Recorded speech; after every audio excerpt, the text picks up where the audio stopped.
योगीराज भगवान श्री कृष्ण और राधा रानी का विवाह हुआ था। राधा का कन्यादान किया था नारद मुनि ने। वैवाहिक मंत्रों का उच्चारण किया था सृष्टि के रचयिता ब्रह्मा जी ने। इस अलौकिक विवाह का साक्षी है मथुरा के माठ क्षेत्र में स्थित भांडीर वन। आइए दिखाते हैं आपको कान्हा की यह लीला स्थली। भगवान श्री कृष्ण की अनेकों लीलाओं की साक्षी है मथुरा नगरी। यहाँ कदम कदम पर भगवान श्री कृष्ण की लीलाओं से जुड़े हुए हैं किस्से आपको दिखाने और सुनने को मिल जाएंगे। मथुरा जनपद में राधा रानी और भगवान श्री कृष्ण के वो किस्से जो सिर्फ आपने पढ़े होंगे, हम आपको दिखाने जा रहे हैं। उसे शायद आपने कभी सुना भी होगा। भगवान श्री कृष्ण और राधा के विवाह की कथा। राधा कृष्ण का विवाह कहाँ हुआ, कैसे हुआ, आज भी इसके साक्ष्य देखने को मिल जाते हैं। मथुरा से करीब 40 किलोमीटर दूर तहसील माठ स्थित है भांडीर वन। यह वही स्थान है जब भगवान श्री कृष्ण और राधा का विवाह हुआ। तो आइए चलते हैं भांडीर वन। भांडीर वन पहुंचकर राधा कृष्ण के विवाह के साक्ष्यों को खोजा गया तो जो साक्ष्य मौजूद हैं उन्हें देखकर आप भी चौंक जाएंगे। भांडीर वन मंदिर के पुजारी गोपाल बाबा ने भगवान श्री कृष्ण और राधा के विवाह के बारे में बात करते हुए बताया कि जब राधा और कृष्ण बाल्य अवस्था में थे तो उनका विवाह संपन्न हुआ। भगवान श्री कृष्ण और राधा के विवाह के स्थान देखने के लिए हजारों की संख्या में श्रद्धालु यहाँ आते रहते हैं। मंदिर के पुजारी गोपाल बाबा का यह भी कहना है कि जब राधा और कृष्ण का विवाह हुआ तो केवल 4 लोग इस विवाह में मौजूद थे और नारद जी ने राधा का कन्यादान किया था। भांडीर वन के पुजारी ने जानकारी देते हुए बताया कि जिस दिन राधा और कृष्ण की शादी हुई उस दिन घनघोर बादल छाए हुए थे और ब्रह्मा जी ने पंडित बनकर इनकी शादी कराई थी। ब्रह्मा जी ने ही शादी के मंत्र पढ़े थे और इस शादी का जो लेख है वो आपको श्री गर्ग संहिता में पढ़ने को मिल जाएगा। गोपाल बाबा ने कहानी को आगे बढ़ाते हुए बताया कि जब राधा और कृष्ण की शादी हुई थी तो भगवान श्री कृष्ण राधा से छोटे थे। उन्होंने जब उनकी मांग भरी थी तो अपने दोनों पैरों के पंजे पर खड़े होकर उनकी मांग भरी थी। भगवान श्री कृष्ण और राधा के विवाह के समय राधा कृष्ण सहित नारद मुनि और ब्रह्मा जी मौजूद थे। इस मंदिर की खास बात यह है कि यहाँ भगवान श्री कृष्ण के हाथ में बंसी की जगह सिंदूर लगा हुआ है और वह राधा की मांग भरते हुए दिखाई दे रहे हैं। भगवान श्री कृष्ण की कहानी सुनाते हुए गोपाल बाबा ने यह भी बताया कि जिस मंडप में भगवान श्री कृष्ण और राधा के फेरे हुए थे वह मंडप आज भी मौजूद है। यह मंडप वट वृक्ष के पेड़ों से बना हुआ है और एक तरफ राधा दिखाई देती हैं तो दूसरी तरफ भगवान श्री कृष्ण दिखाई देते हैं। ये स्थान भांडीर वन है जहाँ आप खड़े हैं।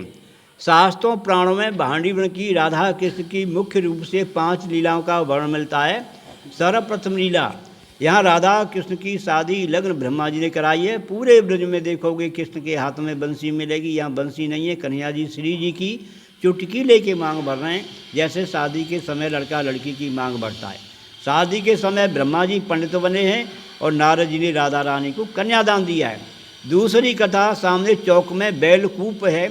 इस कूप का वर्णन 4 युगों का है। सत्य युग में इस कूप का नाम मत्स्यकूप है, जब मत्स्यवाहन अवतार लेते हैं, जो मछली का अवतार हुआ है। सत्यव्रत राजा मत्स्यवाहन को लेकर एक घड़ी इस कूप में निवास कराते हैं। जब उनका शरीर बड़ा हो जाता है तो उनका अन्य नदी तालाब में ले जाया जाता है। त्रेता युग में इस कूप का नाम यक्षकूप है। भांडीर वन जो यक्ष नगरी के नाम से, इसमें यक्ष का निवास रहता है। ये कूप गुप्त हो गया था। द्वापर में इस कूप को कृष्ण भगवान ने बंसी से खोद कर प्रकट किया है। इस कूप को वेणु कूप भी कहते हैं। वेणु कहते हैं बंसी से। कंस का चचेरा भाई था बच्छासुर राक्षस, जो बछड़े का रूप धारण करके यहाँ कृष्ण के गाय बछड़ों में मिल गया था। कृष्ण भगवान ने उसका वध किया है।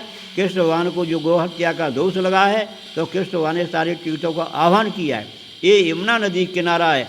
कृष्ण भगवान ने बंसी मारी है, कुआं प्रकट हो जाता है, कृष्ण भगवान उसमें विराजमान हो जाते हैं। सारे तीर्थ अपना रूप धारण करके सुंदर कलशों में जल लाकर कृष्ण को स्नान कराते हैं तो उनका पाप दूर होता है। इसके बाद में कृष्ण भगवान ब्रजवासी गोपी ग्वाल सखाओं को भंडारा देते हैं। भंडारे से भांडीर वन हो जाता है। इस समय तुम देखोगे कूप का जल कालेपन पर है, लेकिन सोमवार की अमावस पड़ती है जिसको सोमवती अमावस्या कहते हैं। सोमवार को प्रातः 4 बजे से साढ़े 6 बजे तक ऑटोमेटिक ज़मीन से दूध की धार निकलती है और इस कूप का जल ऐसे हो जाता है जैसे दूध का रंग। इस कूप के साइड में 2 हौद कुंड बने हुए हैं। इन कुंडों में इस कूप पर स्नान करने वाले संत महात्माओं का नहाने धोने का पानी एकत्रित होता है। जिन माँ बहन बेटियों के बच्चे खंडित हो जाते हैं, गर्भ गिर जाते हैं, संतान की प्राप्ति नहीं होती है, तो इन कुंडों में स्नान करने से 95% संतान पुत्र फल की प्राप्ति होती है। तीसरी लीला, यहाँ भांडीवन में घनघोर मुंजट वन था, मूंज का जंगल था। कृष्ण भगवान गाय बछड़ों को मूंज में चरा रहे हैं, मूंज एक घास होती है, तो राक्षसों ने मुंजट में आग लगा दी। गाय जल रहे हैं, बछड़े जल रहे हैं, तो कृष्ण भगवान ने अपने मुख से अग्निपान आग को पिया है, जिसको दावा अग्निपान लीला कहते हैं। चौथी लीला, दाऊ जी ने यहाँ प्रलंबासुर नाम का राक्षस था, उसका वध किया है। पांचवी लीला, यहाँ दुर्वासा ऋषि का विग्रह विराजमान है। दुर्वासा ऋषि यहाँ तपस्या किया करते थे। कृष्ण की सखियाँ मथुरा से दुर्वासा ऋषि को भोजन कराने आ रही हैं, तो कृष्ण भगवान से पूछती हैं, भैया मार्ग में यमुना मैया पड़ेगी, हम कैसे पार होंगे? कृष्ण ने बोला, यमुना मैया से कह देना, अगर कृष्ण अखंड बाल ब्रह्मचारी योगी हैं तो यमुना मैया तू हमको रास्ता दे। यमुना मैया ने रास्ता दिया। और दुर्वासा ऋषि को भोजन कराने के बाद मथुरा जा रही हैं, तो दुर्वासा ऋषि ने बोला, यमुना मैया से कह देना, अगर दुर्वासा ऋषि केवल दूब घास का ही भोजन आहार करते हैं तो यमुना मैया तू हमको रास्ता दे। यमुना मैया ने रास्ता दिया है। और पांचवी कथा, यहाँ दाऊ जी ने प्रलंबासुर नाम का राक्षस था, उसका वध किया है। ये 5 कथाएँ, इन 5 कथाओं का संक्षिप्त विवरण तो गर्ग संहिता पुस्तक में जो गर्गाचार्य द्वारा लिखी है, गर्गाचार्य जी वासुदेव जी के कुल पुरोहित थे। अगर इन सारी कथाओं को विस्तार से पढ़ना है तो 18 पुराणों में एक पुराण है ब्रह्म वैवर्त पुराण, गीता प्रेस गोरखपुर का, उसमें भांडीवन की सारी कथाओं का विस्तार से वर्णन है। ब्रह्म वैवर्त पुराण में कथाओं का सारांश जो 5 लाने का, उसे ध्यान से सुनो। एक झाड़ के नीचे राधा कृष्ण बैठे आपस में वार्ता कर रहे हैं। कृष्ण कहते हैं, राधे सुनो, ये भांडीर बन जो मेरा गुप्त निकुंज नित्य कीड़ा स्त्री वृंदावन है। जो भक्त यहाँ आकर कूप पर स्नान करेगा, मेरा दर्शन करेगा, तो मेरे लोक को प्राप्त होगा। जो भक्त कूप का चरणामृत लेकर मेरा दर्शन करेगा, इंद्र लोक को प्राप्त होगा। जो भक्त यहाँ बैठकर केवल एक मिश्री के कण को प्रसाद के रूप में ग्रहण करेगा, जाने अनजाने सारे पापों से मुक्त हो जाएगा। इस बात को सुनकर राधा रानी घबरा गई, बोली, प्रभु आपने इतनी बड़ी बात कह दी। हर व्यक्ति बुरा सा बुरा कर्म करके चलो भांडीर कूप का स्नान कर ले और भांडीर बिहारी के दर्शन कर लें, सारे पाप नष्ट हो जाएंगे। इस तरह से भक्तों की भीड़ लग जाएगी और हमारी आपकी नित्य मिलन क्रीड़ा का केंद्र होने के कारण बाधा उत्पन्न होगी। तो कृष्ण कहते हैं, राधे मैंने पहले बोला है गोपनीयम, ये भांडीर वन जो मेरा गुप्त निकुंज नित्य क्रीड़ा स्त्री वृंदावन है, यहाँ की लीलाओं को प्रकाश में नहीं लाऊंगा, प्रकट नहीं करूंगा, गुप्त रखूंगा। जब भक्त कम से कम 10 बार ब्रज में घूम जाएगा तो और उस पर विशेष कृपा करूंगा, तभी यहाँ दर्शन के लिए आएगा, नहीं वृंदावन से वापस हो जाएगा।